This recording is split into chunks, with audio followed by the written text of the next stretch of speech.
It's unreal how guys are dropping like flies. Spencer Strider, Shane Bieber, Jonathan Loaizaga, and just a few minutes ago, Framber Valdez was scratched from today's start with elbow soreness. Andy, you were out there today at Yankee Stadium. What did Garrett Cole have to say about the injuries? He talked for a long time, almost 20 minutes, after giving the quick update about himself playing catch today. He was asked about the injuries, and he had a lot to say. And I would say the bullet points of it was he made a really interesting analogy about pitchers being the children of divorced parents. And those divorced parents are the MLBPA and Major League Baseball, where I'm like 5 years away from being able to read that off our monitor. Yeah, I can't see it at all. That's basically what he said, the children of divorced parents, meaning like you guys are issuing these warring statements over what's going on. It's way too soon to say yes or no on the pitch clock having caused the injuries or not. And here you are bickering about it, Tony Clark and Rob Manfred.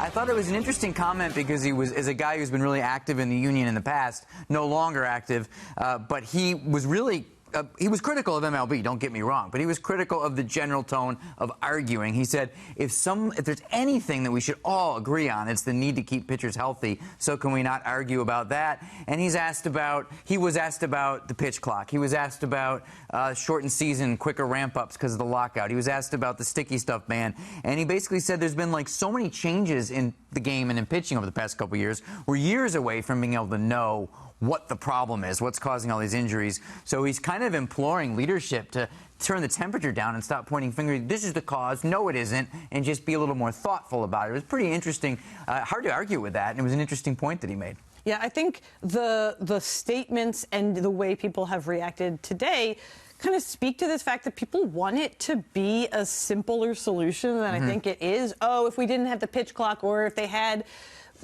the seams were raised, or the mound was lower, or there was a legal sticky substance that pitchers could use. But I think the bigger issue with all of this is just that, like, guys are incentivized to win more than they're incentivized to stay healthy. And that's not to anyone's discredit. That is the name of the game. It is quite literally a competitive industry, both in terms of having a job in that industry and then what you are asked to do. And so the bigger issue is, like, you see people sort of say things on Twitter, and, like, you know, I'm at fault for even knowing that. You shouldn't be looking at my mentions. Fair. But, like, people say things about how, like, well, the real, you know, if they could everybody just took a little off.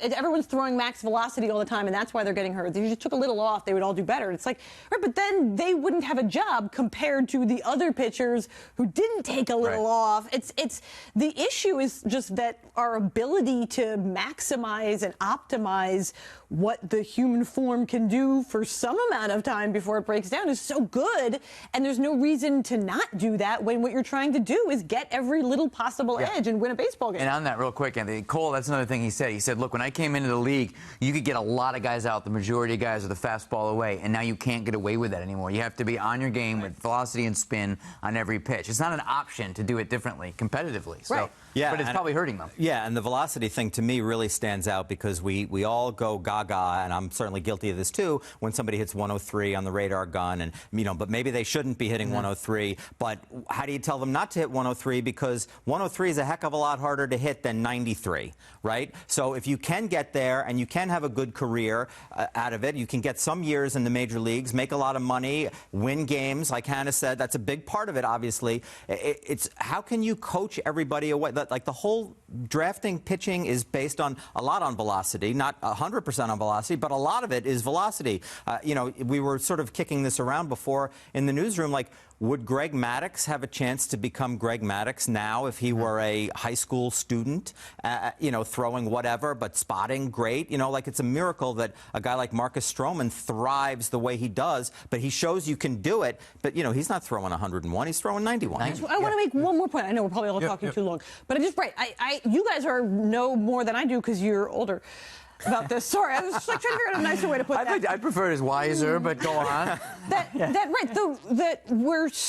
The way that the drafting and developing and scouting and all of that works now is so stuff-based Like literally, we have metrics for stuff. And so even if you are like, when you're trying to get noticed by teams that it's the stuff that stands out more so than the results. Certainly at the lower levels, teams are not looking at like your ERA in single A when they decide whether or not to call you up. They're looking at whether or not you can hit 103 on the velo gun, or whether or not you can, whether you go to like tread in the off season and learn a new pitch shape. So I think our like the way that the industry works is so focused on the components now, and guys know how to maximize those components. Here's the bottom line. Baseball has a problem, and it needs to be fixed.